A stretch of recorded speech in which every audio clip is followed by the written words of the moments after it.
বাবলা কাকুকে আমি আজকের থেকে না, আমি মনে করি ছোটোবেলার থেকে চিনি এবং আমার বাবা প্রয়াত নেতা সন্তোষ মোহন দেবের খুবই কাছের মানুষ ছিলেন এবং ওনার পরিবারের যারা সদস্যরা রয়েছেন ওদেরকে আমরা নিজের পরিবারই মনে করতাম এবং অনেক কঠিন একটা পরিস্থিতির মধ্যে থেকে বাবলা কাকু সুস্থ হয়ে উঠেছিলেন, কিন্তু হঠাৎ করে এইভাবে যে উনি চলে যাবেন এটা আমরা বুঝতে পারিনি। আমি অত্যন্ত দুঃখিত এবং আমার মা বিথিকা দেব শিলচরে রয়েছেন, উনিও দুঃখ প্রকাশ করেছেন, আমার বোনরা দুঃখ প্রকাশ করেছেন। আমি এটাই ঈশ্বরের কাছে প্রার্থনা করব যে বাবলা কাকু যেখানেই থাকুক ভালো থাকুক, আর এটা নিশ্চিত যে উনি আমাদের মেমোরিতে সব সময় থাকবেন। আর পরিবারের প্রত্যেক সদস্যকে বলবো যে আমরা ওদের পাশে রয়েছি এবং আজীবন থাকব। এই অপূর্ব কুমার ঘোষ, বাবলা ঘোষের অন্তিম যাত্রায় এসেছি। আমি একটাই জিনিস বুঝি, ও আমার ভাই, আমার একটা ছোট ভাই, আমার যে বয়সের প্রায় 7 বছরের ছোট ছিল। ওর চলে যাওয়াটা একটা আমাদের এই অঞ্চলে তথা এই সমাজে এই মানে আমাদের যে শিলচর শহর একটা অপূরণীয় ক্ষতি ছাড়া আমি এটাকে অন্য কিছু বলতে পারবো না।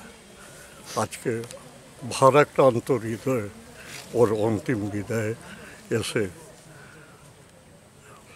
বাকরুদ্ধ হয়ে গেছে, এটাই বলতে পারবো। আমার প্রায় একই বয়সে ছিলাম, আমরা ছোট থেকে একসাথে বড় হয়েছি। মেমদা যেটা বললেন সেটাই, যখনই কেউ কোনো বিপদে পড়ে ওর কাছে যেত, যেই গেছে একদম মন খুলে ওকে সাহায্য করেছে। অসাধারণ একটা মানুষ, মানে হঠাৎ করে এত তাড়াতাড়ি চলে যাবে সেটা আমরা ভাবতেও পারিনি। এটা আমাদের জন্য একটা সবার জন্য এই এই এই এই আমাদের এই অঞ্চলের জন্য বিরাট একটা অপূরণীয় ক্ষতি। সেটা নিশ্চয়ই আমরা কী করবো, মেনে নিতে হবে। বাবলা যেখানেই থাকো তুমি সুখী থাকো, ভালো থাকো, আবার আমাদের মধ্যে ফিরে আসবে নিশ্চয়ই, এটা আমরা জানি। আমাদের ছেড়ে তুমি থাকতে পারবে না। বাবলাদার মৃত্যু, বাবলাদা অর্থাৎ অমিয় কুমার ঘোষের মৃত্যু একটা যুগের অবসান আমি বলবো। কারণ বাবলাদা শুধু একজন ব্যবসায়ী ছিলেন, সফল ব্যবসায়ী ছিলেন তা নয়, বাবলাদা একজন সমাজসেবী ছিলেন। আর সবচেয়ে যেটা দেখার বিষয়, বাবলাদা প্রত্যেকটি সমাজের প্রতি ওনার একটা গ্রহণযোগ্যতা ছিল, যার দরুন প্রত্যেকটা সমাজে ওনাকে সম্মান করত, শ্রদ্ধা করত।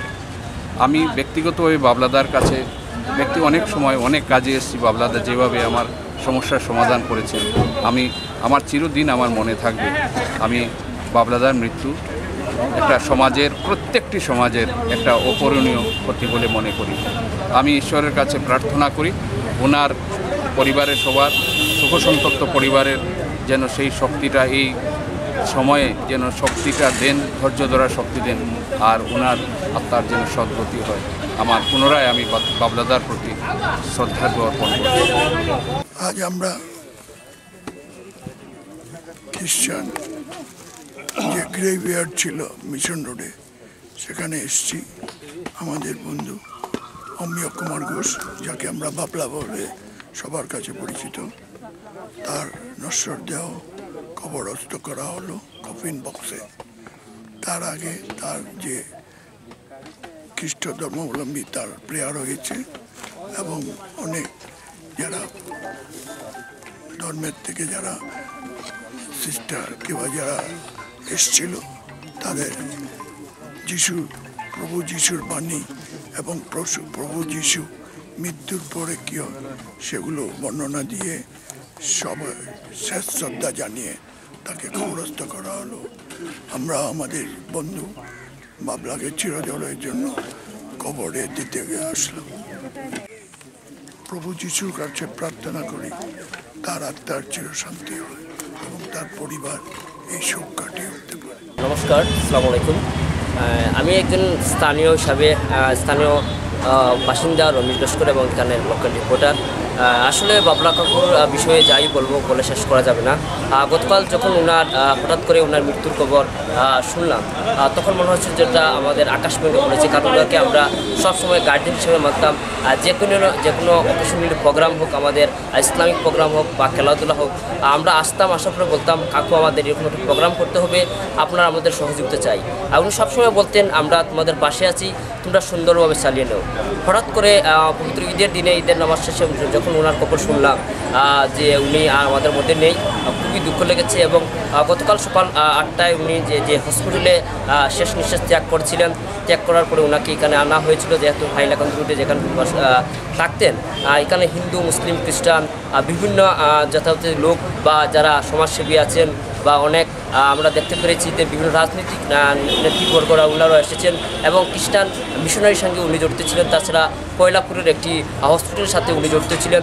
সবাই এসেছে, কিন্তু সবাই একটি দুঃখ যে এত ভালো মানুষ যিনি সবসময় গরিব অসহায়দের পাশাপাশি বা যে কোনো সময় থাকতেন, উনি নাই।